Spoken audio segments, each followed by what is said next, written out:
Okay, hi guys. Saya Mr. Well dari Mr. Well Tuition. Mr. Well from Mr. Well Tuition. In this video, we are going to do questions from, kita akan buat soalan daripada soalan percubaan daripada topik 2.1 from topik 2.1, form 4, tingkatan 4. Gerakan linear motion, form 4 physics. Okay. So sekarang awak boleh dapatkan dokumen ini. Saya akan tinggalkan pautan dalam huraian. I will leave the link in the description. Download this. Okay. So now I want you to give yourself 5 minit. Ambil 5 minit untuk habiskan. Okay. Lepas tu kita akan bincang. Go.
Okay.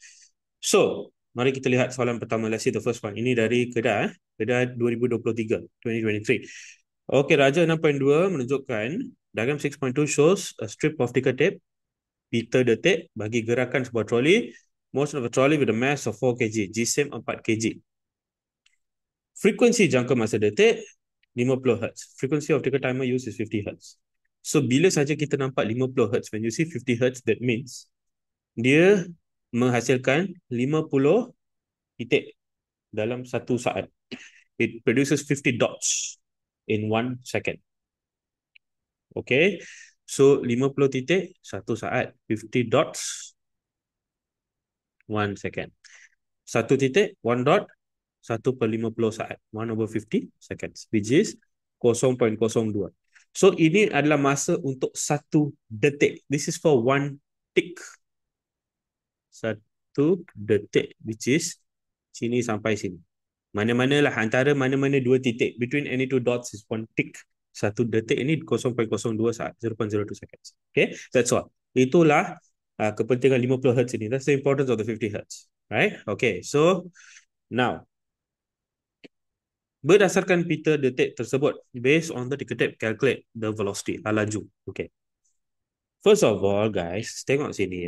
So, jarak antara titik ini sama kan? The distance between the ticks are the same all the while, right? Sama. Okay. Apa maksudnya? What does that mean? Kalau jarak dia tak menjadi semakin panjang atau semakin pendek, if the distance doesn't become longer or shorter, if it's constant all the time, what does that mean? Maksudnya, this is uniform velocity or constant velocity. Okay, hal laju malah ataupun hal laju seragam. Hal laju seragam. Okay. So, untuk hal laju seragam, for constant velocity, how do we calculate the velocity? Macam mana kita hitung hal laju dia? So, here velocity will be, hal laju dia ialah displacement over time. Sesaran bahagi masa. So, sesaran ini adalah gerakan linear. This is linear motion. Gerakan linear memang sesaran sama dengan jarak. Displacement is the same as distance as long as asalkan tak ada perubahan arah. There's no change in direction. That means dia tak bergerak arah berlawanan. It doesn't move, the object doesn't move the opposite direction. Only maintain one direction, straight line, garis lurus, satu arah, sesaran sama dengan jarak. Okay. So di sini jarak yang dilalui. Distance travel. Okay, class. First of all, di sini arah gerakan dia ke sebelah kanan. Towards the right, isn't it? Mana titik mula, mana titik akhir. Of course, di sini tak kisahlah. Here, it doesn't matter. But just for your understanding, which is the starting point? So, ikut anak panah. Follow the arrow. Anak panah menunjukkan titik mula. Shows the starting point. Anak panah ini ke arah kanan. It's towards the right, isn't it? So, maksudnya, termula di sini. Start here. Start here. Di sini, ini hujung pergerakan. This is the end of the motion lah. Yeah. So, the start is here. Okay. So, anyway, di sini tak kisahlah. So, sesaran dia 10 cm. This is 10 cm. Okay. Apa masa yang diambil untuk melalui jarak ini? What's the time taken for this? So you have to count how many ticks. Hitung dulu berapa detik. So ada 1, 2, 3, 4, 5, 6 detik. 6 ticks. Setiap detik ini mengambil masa 0.02 saat. Each tick takes 0.02 seconds. Because of 50 Hz. Sebab 50 Hz. So jumlah masa di sini, the total time will be 6 times 0.02 saat. Okay.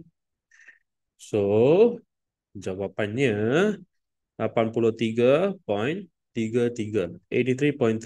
cm per second. Jangan lupa unit. Don't forget your unit. Tak ada unit, tak ada jawapan. No unit, no answer.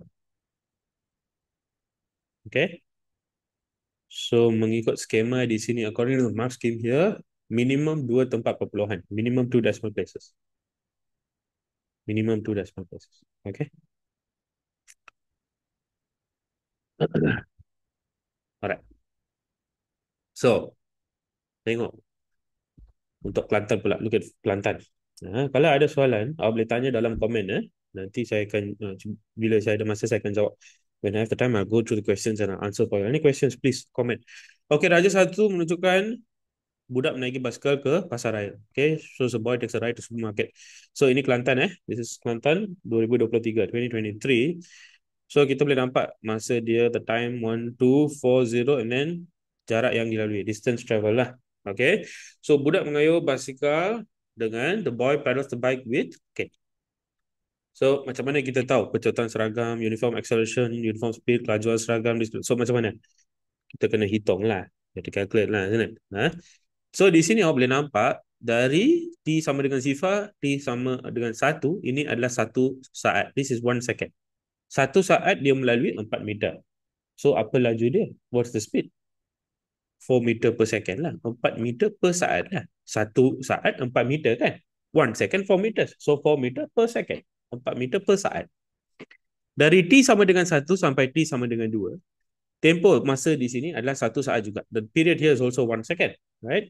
So again, sekali lagi, 1 saat dia melalui 4 meter, 4 meters. So again, di sini, laju dia 4 meter per saat, 4 meter per second. Okay. Now, tengok sini. Dari 2 saat ke, dari T sama dengan 2 saat ke T sama dengan 4 saat. T is 2 seconds, T is 4 seconds, is 2 seconds, 2 saat. Tapi jarak yang dilalui 2 meter. The distance travel is 2 meter. What's the velocity here? Apa hal laju di sini? Okay, kita boleh gunakan rumus. You can use the formula displacement over time. Sesaran bagi masa. So, 2 meter per, 2 meter per, bukan 4 saat, 2 saat, 2 seconds. Sebab tempoh masa di sini 2 saat saja. The period here is only 2 seconds, So, 2 saat. So, ini adalah 1 meter per saat. 1 meter per second. So, apa yang berlaku di sini? Hal laju dia berkurang. Velocity decreases. Okay? So, jawapannya ialah decreasing speed, kelajuan berkurang. D paling sesuai. D is the most suitable. Kelajuan seragam diikuti followed by decreasing speed. Laju berkurang. Dia seragam dulu. At first is uniform. Until 2 seconds. Sampai 2 saat dia seragam. Lepas tu dia menurun. Goes down. So D paling sesuai. D is the most suitable. Okay. Alright. Melaka. Ini soalan Melaka. Raja 2 menunjukkan diagram 2 shows a section of ticker tape. Again, kelihatan kita jangka masa detik yang diambil dari gerakan sebuah trolley, taken from the motion of trolley in an experiment using ticker timer menggunakan jangka masa detik. Samalah frekuensi 50 Hz. Apa yang awak kena ingat dari sini, what you have to remember from here is 1 tick, 1 detik. 1 detik mengambil masa takes 0.02 second, 0.02 saat. That's all. Alright? Okay. Okay, hitung pecotan. Kali ini kita hitung pecotan pula. This time we're calculating acceleration. So, pecotan ialah acceleration sebab V minus U bahagi T. Kan? Okay, V minus U over T. So, kita kena hitung 3 perkara di sini. We have to calculate 3 things. V, U, dan T. V, U, and T. So, tengok sini arah gerakan dia ke sebelah kiri. Direction of motion to the left. So, where is the start? Mana titik mula pergerakan? Follow the arrow. Ikut anak panah. Sini. This is the start. Ini mula. Titik mula. Okay. Ini hujung pergerakan. End of the motion. So, we start here. So, maksudnya, kalau kita nak hitung V, if you want to calculate V, mana V? V adalah hal laju akhir kan? Final velocity. So, final velocity we have to take, kita ambil bahagian belakang dia, betul tak? Take the end lah. So, dari sini kita hitung V. Apakah V? What is the V? V is as per T. So, di sini sasaran dia 6 cm, 6 cm divided by masa dia 1 detik saja. Only 1 tick, right? So 0.02, 0.02 second. 1 darab 0.02 lah. Okay. So, di sini jawapan dia ialah 300. 300 cm per second. 300 cm per saat. Okay. Hal laju awal pula, initial velocity here is, di sini ialah U. Kita ambil bahagian mula dia, the beginning part. That's why it's very important. Sebab itulah penting untuk kita faham. Important for you to understand which is the starting point. Mana titik mula dia. Okay, so sini we have 1 cm, 1 cm per 1 detik, 1 tick. So 1 darab 0.02 saat. 1 times 0.02 seconds, which will be 50 lah, 50 cm per second. 50 cm per saat. Okay. Now, di sini awak kena faham, you have to understand, kita sudah hitung hal laju purata. We have calculated the average velocity. Di sini kita hitung hal laju purata sebab kita guna seluruh jarak ini, we use the total distance, jumlah jarak bahagi jumlah masa over the total time. So ini adalah nilai purata. Okay. So maksudnya dia takkan bermula dengan 50 cm per saat di sini. Okay, it doesn't begin with 50 cm per second here. Ini adalah nilai purata, it's an average value. So nilai purata, mana kita akan dapat nilai purata ni? Where will we get 50 cm per second? Di tengah-tengah, in the middle. In the middle, di tengah-tengah. Okay. So di tengah-tengah barulah dia 50 cm per saat. Then only 50 cm per second. Before that, sebelum itu, bahagian ini, hal laju dia akan kurang daripada 50. The velocity will be less than 50 cm per second. Bahagian yang ini pula, this side, after the middle point, selepas titik tengah, dia akan lebih daripada 50 cm per second. More than 50 cm per second. We take the middle, because average value, nilai purata. Faham tak? Okay. So here also same. Sama juga. Ini 300 cm per saat ini adalah nilai purata. It's an average value. Dia takkan capai 300 cm per saat di sini. Tak. No, it doesn't achieve 300 cm per second here. It's an average value. Laju dia akan bertambah. The velocity will continue to increase. So, mana dia akan capai 300 cm per saat nilai purata? Where will it reach the average value? We take the center lah. Kita ambil tengah-tengah dia. Okay. So, di sini, ini tak ada masalah. This one no problem lah. V ialah 300, Tolak U 50, 50. So, ini semua centimeter per saat. Centimeter per second. Okay. And then, now, tempoh masa. Which period do we take? So, sebab dia akan capai hal laju purata di tengah-tengah, because it reaches the average velocity in the middle, kita tak boleh ambil ini, bahagian ini dan bahagian ini. You can't take the first half and the last half. Because it will only reach the average value in the middle. Dia akan capai hal laju purata di tengah. Di tengah-tengah. Okay? So, berapa detik yang kita ada di sini? How many ticks do we have? Setengah di sini, half. Then, sini, 1, 2, 3. 3, lepas tu setengah lagi. Another half. So, jumlahnya 1, 2, 3, setengah-setengah, 4 lah, 4 lah. So, 4 darab 0.02. 4 times 0.02 second. Okay. So, 250 bahagi 250 divided by 4 darab 0.02. So, 3125.